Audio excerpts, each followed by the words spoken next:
Hi, I'm Emily Williams, the founder of the top success and personal development company for driven women called I Heart My Life. I grew my company from $442 to seven figures in my first 18 months. And since then, it's become a movement for women who know they're meant for something big and refuse to settle. At I Heart My Life, we operate with the belief that anything is possible and no dream is too big. We're all about combining business strategy, deep mindset work, high performance practices, money tips, and a whole lot of lifestyle to help you get the results you deserve in all areas of life. Because after all, we only get this one shot. This is your one-stop shop for all things inspiration. So grab your favorite drink and a pen and a notebook and get ready to be inspired. Oh, and if you're not a member of our community, go to iheartmylife.com/join and receive all of our emails and announcements. And while you're at it, copy and paste this episode link and share it with 3 friends. Now, on to the episode.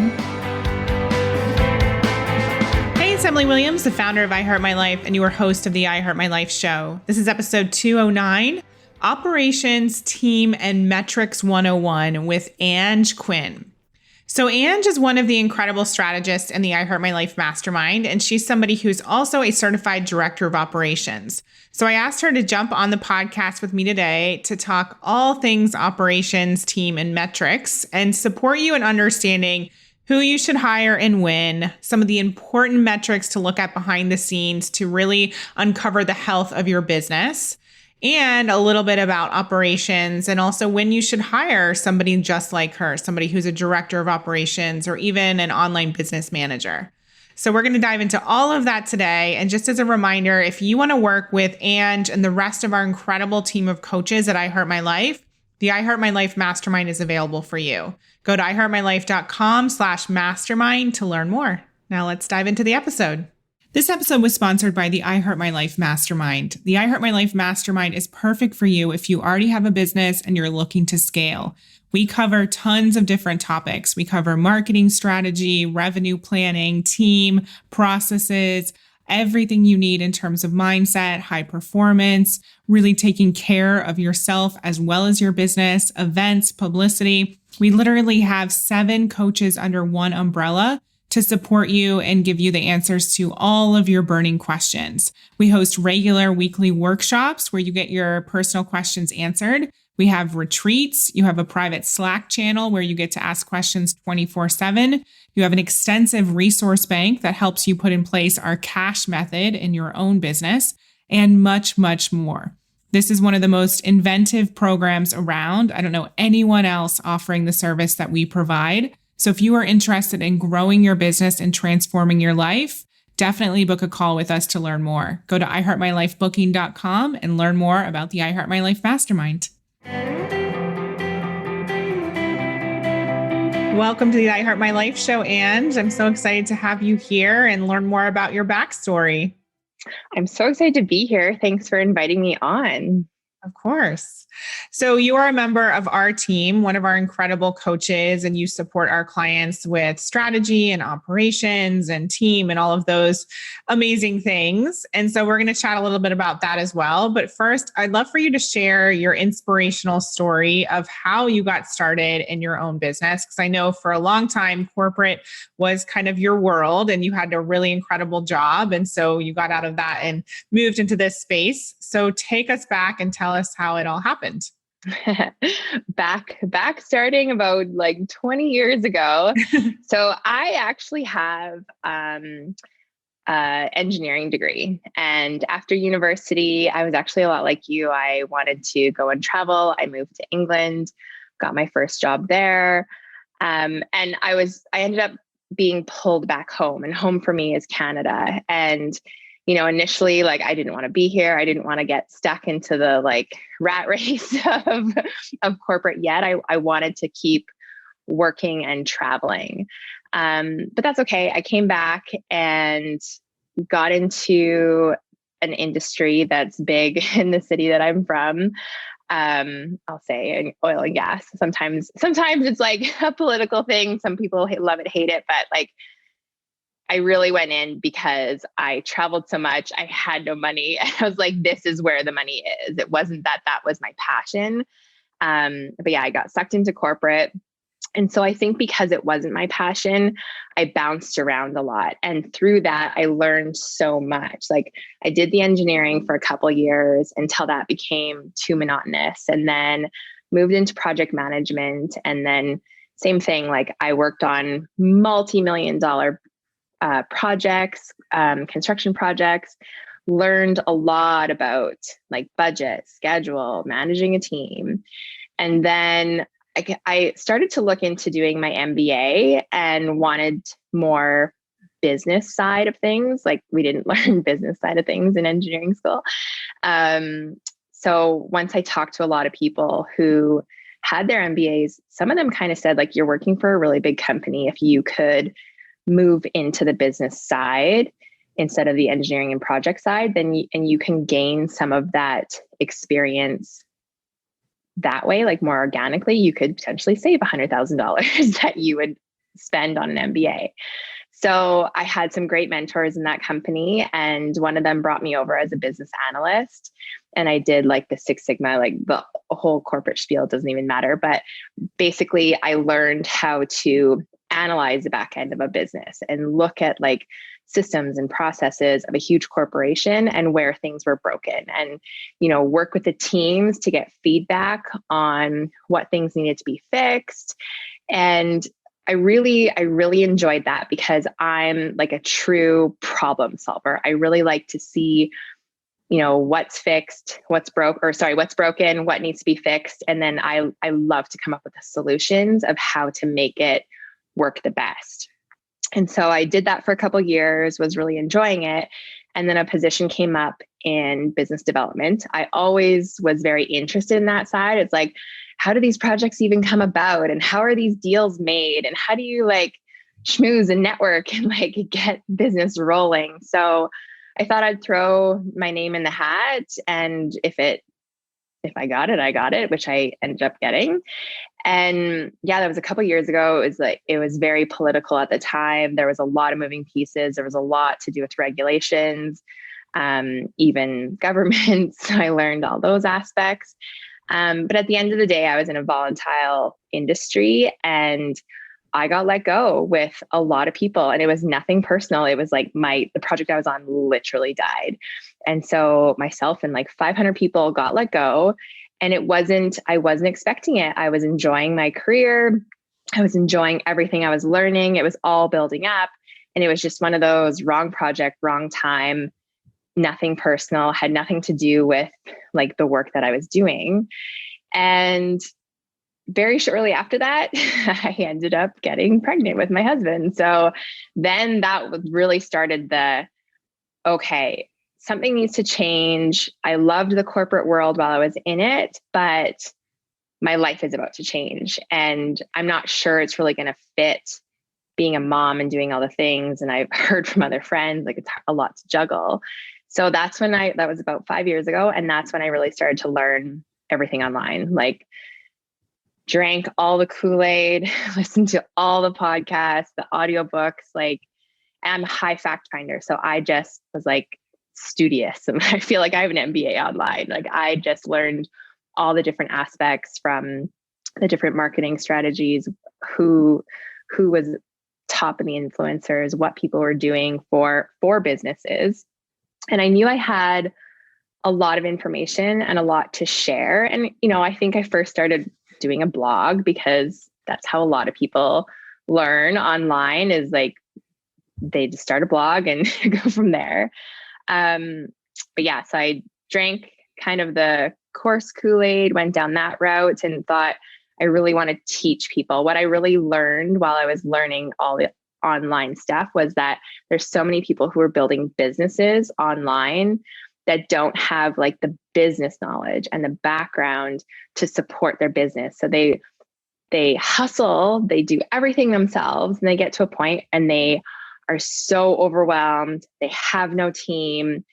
They don't even know where to start, how to hire someone, what to have prepared for them. They had no clue. And so I really saw that as an opportunity of like, okay, I actually know how to help you based on a lot of my experience in corporate.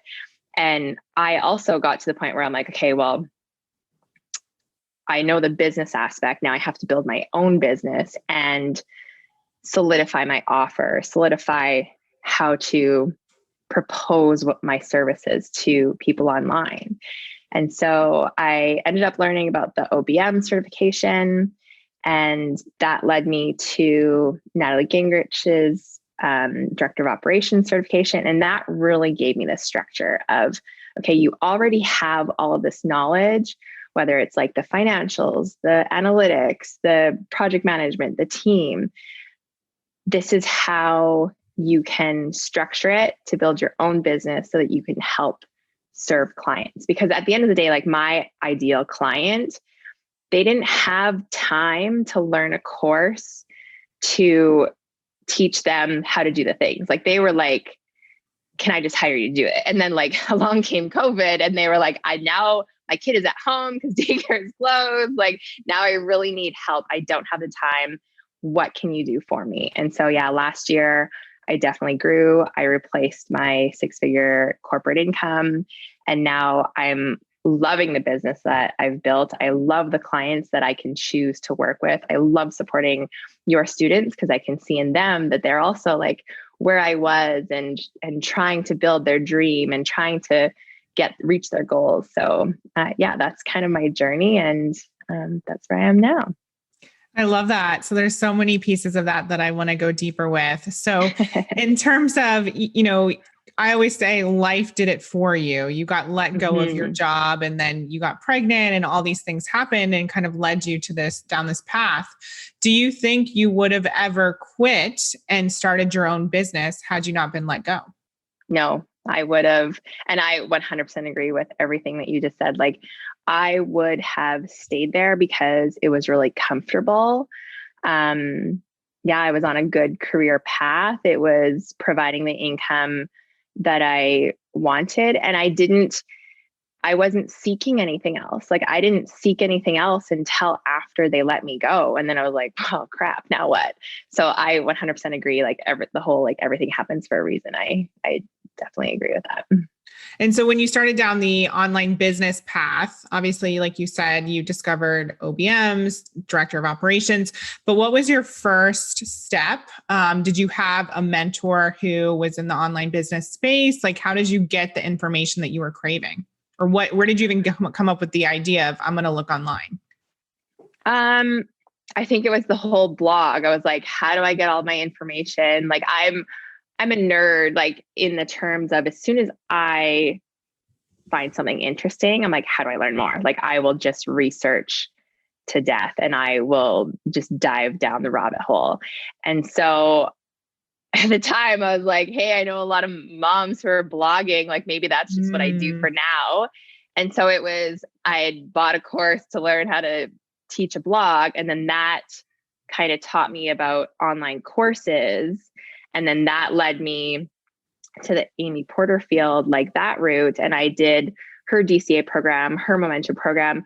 And I think it was in there that I would be in these business groups. And that's where I saw people with their struggles. And I was like, okay, like I was going to try and teach like the business foundations and like just the different aspects that you need to know about business because I hadn't come across something like that. And then as I was watching people, I'm like, oh, I can add that to my course per se. And then people would just start talking about like, oh, I need somebody to help me with my launch. I'm like, okay, well, I understand the launch process because I just learned alongside with you. And I was really afraid to market myself at the end of the day. I was like, that the course realm, like you have to put yourself out there so that people know what they can buy from you. And I was really apprehensive about that. So then when I saw people struggling with just like, getting to the finish line of their launch, I'm like, well, that's a project. Like I've managed lots of projects before. I can help you do that. And so I really started doing that. Like I know a lot of women kind of come into the online world and they're like, well, I can be a VA. I can do all of like the admin stuff or like help with tech if they're really savvy. But I was like, no, I can help keep you accountable and make sure you're getting things done on time so that we hit that launch date. Like no problem, I can do that. And so that's kind of where I started helping people.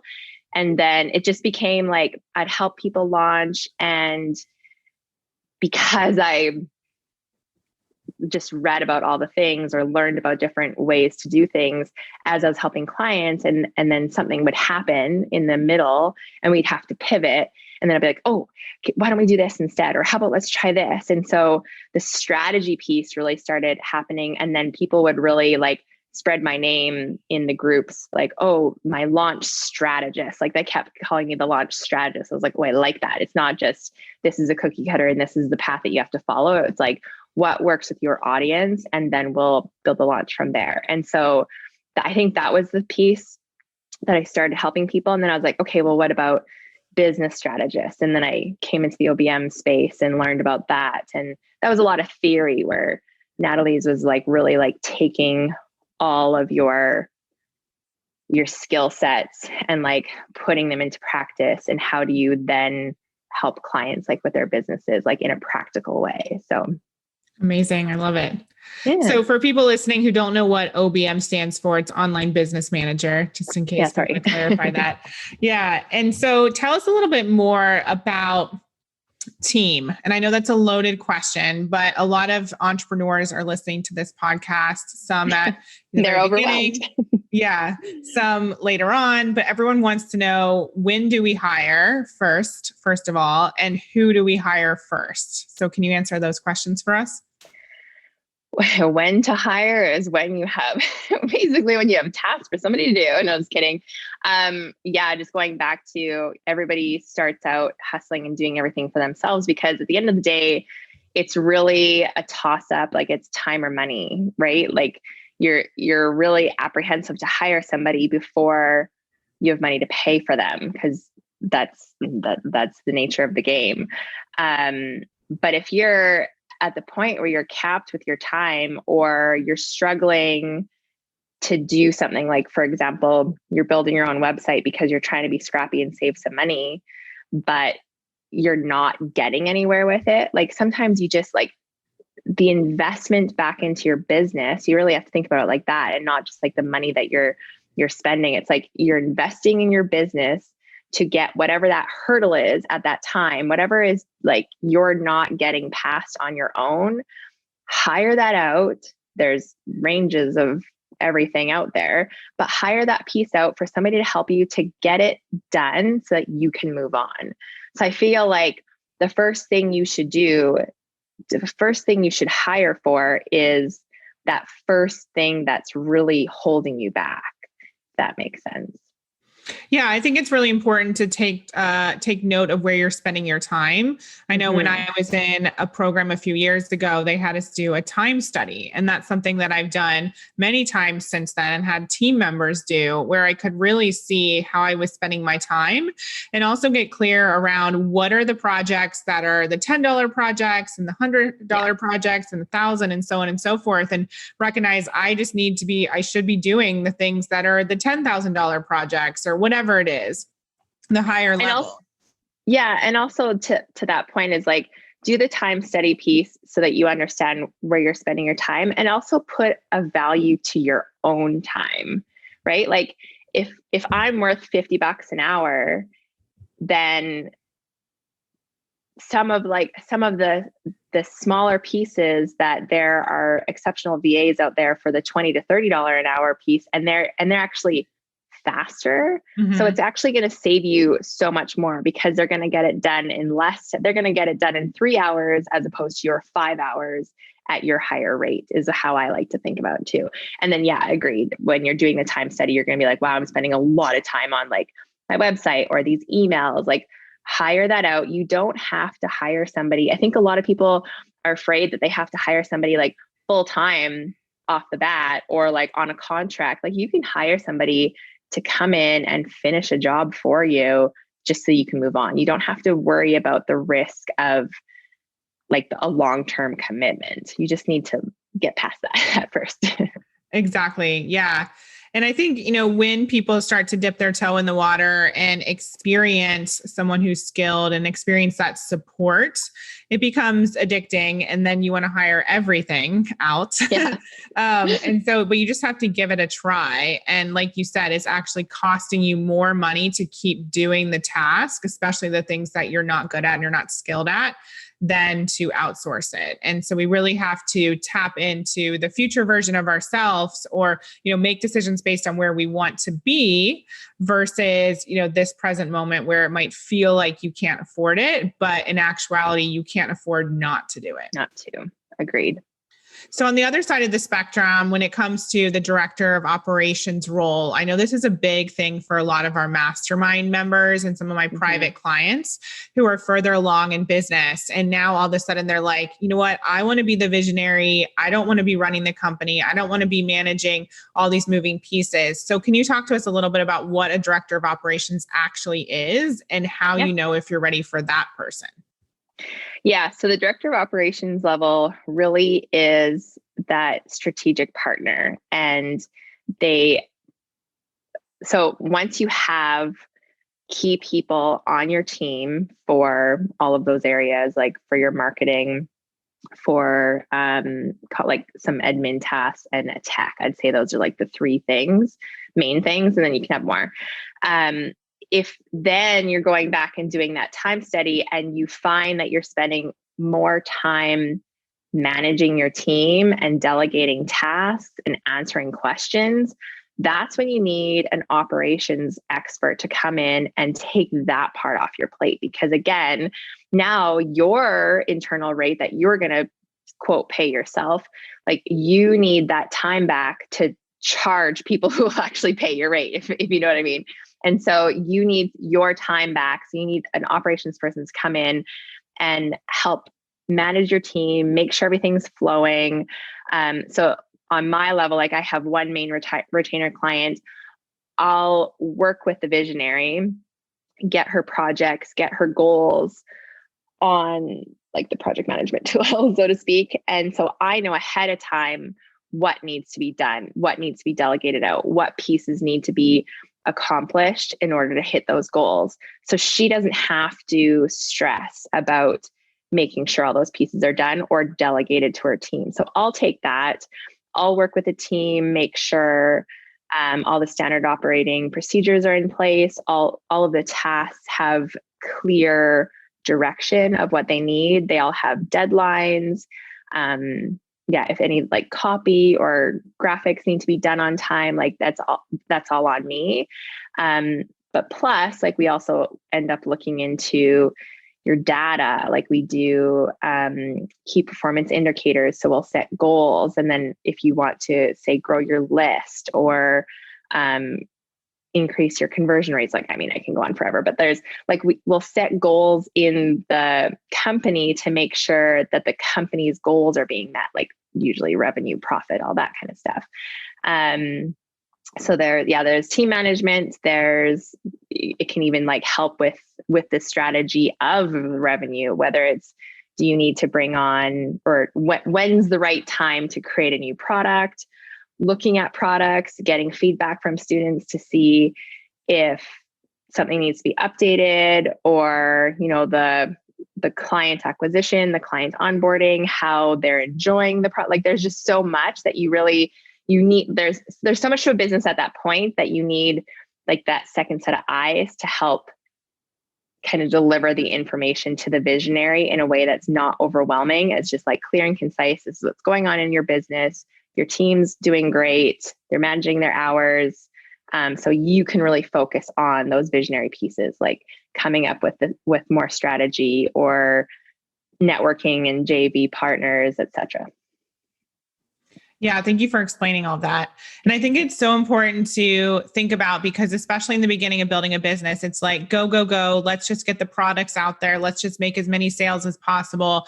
And then sometimes we forget to get clear with our audience about what they're loving and what they really want. Like we forget to do some of the research pieces.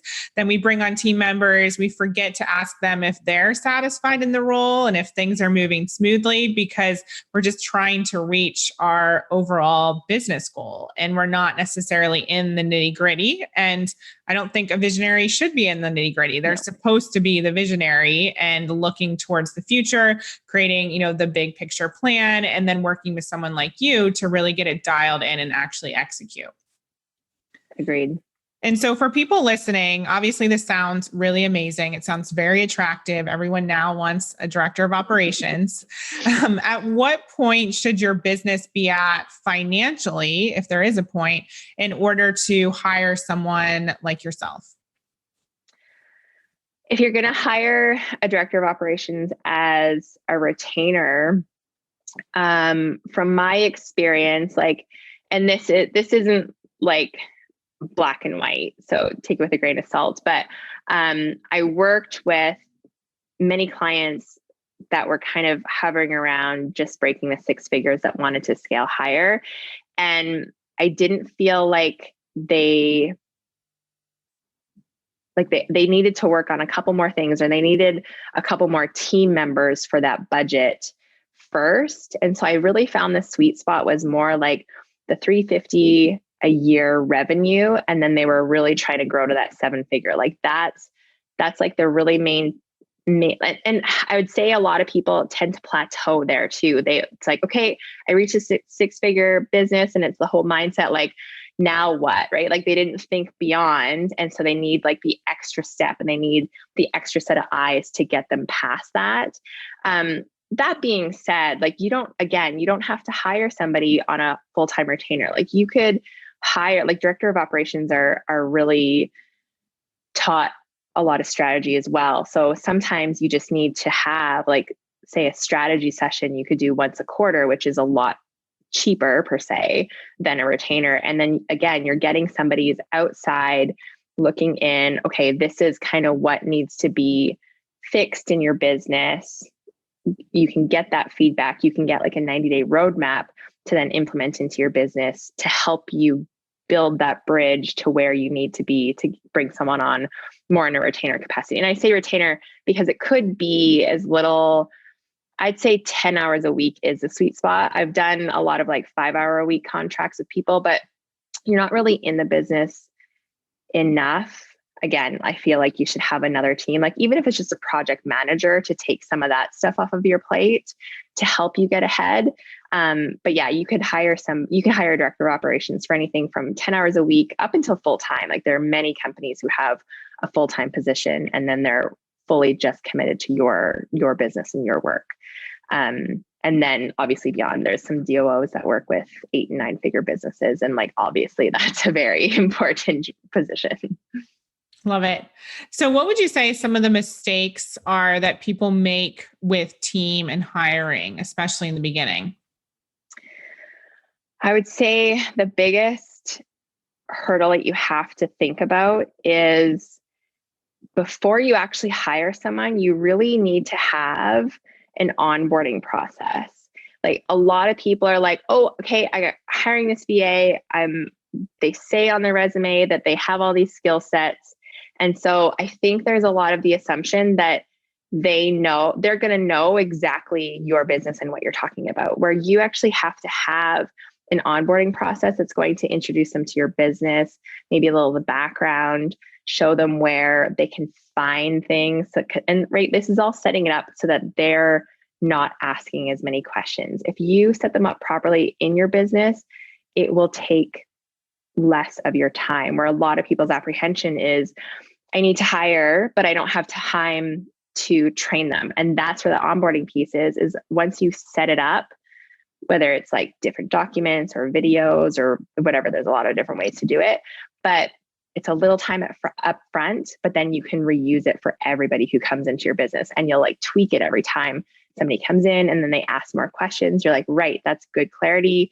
I'll add that to the document, or I'll add that to the video and the steps along the way, so that they're really clear on what your business is, your voice, your brand, your mission, your vision, your values even, so that while they're working, they have all that in mind. And then again, it's just less questions back to you. So I'd say that's like the biggest thing is when you think you're ready to hire and you're worried about training, just carve out some time, or as you're doing things, like just kind of take a recording and like poke around and do a video so that you can then have that ready to go as training material. Yeah, that's so great. I totally know what you mean. In the beginning, I did not have anything. And then there was somebody we were bringing on. I was like, okay, let's hustle, let's make it all. And now you can actually, have that process that you repeat. So you Mhm. mentioned a few metrics and going into the behind the scenes of different businesses just to see what's working, what's not. What are some of the top KPIs that people should be focused on just to look at the behind the scenes and really identify the health of the business? Oh, there's so many. Okay, the Just a key couple ones. top ones. Yeah, just a couple. Metrics is really going to be all the numbers that you track in your business, right? So that we're thinking revenue, profit, expenses, if we're thinking the money numbers. But then also, I like to set up dashboards for people so they understand also the visibility. Like, are people actually coming to your web page? Are people actually coming to your sales page? Are people actually going to like your Calendly link to book a call with you? And then once you have visibility, like you can put, say you're like, okay, I'm interested in putting this product up, and I put up a sales page, but nobody comes, like nobody's interested in it, then yeah, like then like, okay, well, that's not a viable, like if nobody's coming to that, then it's not interesting. Or vice versa. If a lot of people are going to your work with me page, but you're not getting a lot of like call requests, then maybe it's like the messaging on your work with me page. Like, so I find that numbers can just really tell the story behind the scenes in many different ways. Like, or you can like, in social media, if you're tracking your following or you're tracking your email list and it's growing, but you're sending people to your sales pages, or you're inviting people to book a sales call or like a services call with you, but they're not coming. So then it's like, it's almost like a vanity metric that, oh, I have this massive list, but if my revenue isn't really showing the same kind of growth, then it really just hones in on the different areas of your business that you really need to like tweak or modify or rejig in some cases. Yeah, I think awareness is so key when it comes to building your business. And again, that's something that a lot of business owners forget. They're just go, go, go. And you really need to take some time, you or somebody else need to take time to actually look at what is working and what's not working, because sometimes the simplest tweaks can make a big difference. I know even when we started running Facebook ads, that was something I definitely learned. You can get all the clicks in the world, but if people aren't actually opting in to the landing page, then that tells us something. So, really looking at what's working and what's not working. And then I think one of my other light bulb moments was just getting clear on where clients are coming from. Because when you actually look at the data and say, oh, okay, that workshop brought us 5 new mastermind members. Okay, awesome. Let's do another workshop versus let's run ads over and over and over, but we're not actually getting calls booked. Like, there's a disconnect there. So just taking some time every single week, or have someone on your team take time to look at where clients are actually coming from, why they signed up with you, and just get clear around what is working so that you can dial that up. Yeah. And the feedback, like aside from the metrics, like always ask your people, your students, your clients, even your pals to like feedback on your copy, or feedback on your program, or feedback like, okay, if I'm going to run this retreat again, what would be some things that you would like to see? Like, always get feedback and your people will tell you. Love it. Okay. So final question that we always ask all of our guests on the I Heart My Life show. What is one way you recommend people create a life that's better than their dreams? One way to create a life that's better than your dreams. That's worked for you. That's worked for me. I think just set boundaries, like understand at the end of the day, like for me, where I am right now, I have a 4.5-year-old, and like, yeah, my dreams are like of making more money and all that kind of things. But right now, what's more important to me is time. So I'm choosy with who I work with as they come to me, because of the time commitment that I want with my son. And especially rolling into the summer, like I haven't had like an amazing summer. Last summer, I was like hustling a little more, but, but now we're past that. And so I want to have control over my summer and I want to have a good summer. So right now it's more important to me. And like, that is better than my dream right now because it's like, it's in the moment and I get to enjoy it. Like, I don't want to create a business that I'm constantly like, okay, one day I'll enjoy it. I want to enjoy the journey and not just the destination. Thank you for sharing that. Love it. So you are an amazing coach in the I Heart My Life Mastermind. And so people can find you there, but where else can they find you online? I'm pretty quiet online, I will say.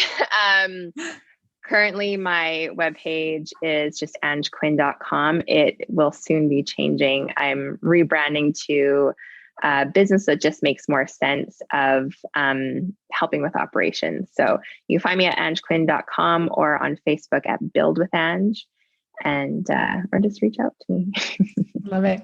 Cool. Thank you so much for your time, Ange. I know this was hugely helpful to many people. So thank you. Thank you so much for having me. And I'm so honored to be part of your program as well. I hope you enjoyed this episode of the I Heart My Life show. Now do us a favor and tell people about this episode. It's truly our duty to make sure that the I Heart My Life movement is spread far and wide. The truth is, life can be challenging, but it is possible for all women to love themselves and their lives. And while you're at it, send a link to this episode to 3 of your friends today, or maybe even post it on social media. Use the hashtag #IHeartMyLifeShow. That's hashtag #IHeartMyLifeShow. And if you'd like to help me personally, then please rate and review this podcast on Apple Podcasts. Give us some stars, cheer us on, and leave a review, because believe it or not, that stuff actually really does help. And I read all of them. Please remember, everything you desire is meant for you and possible. Keep showing up, taking action, and believing in your dreams.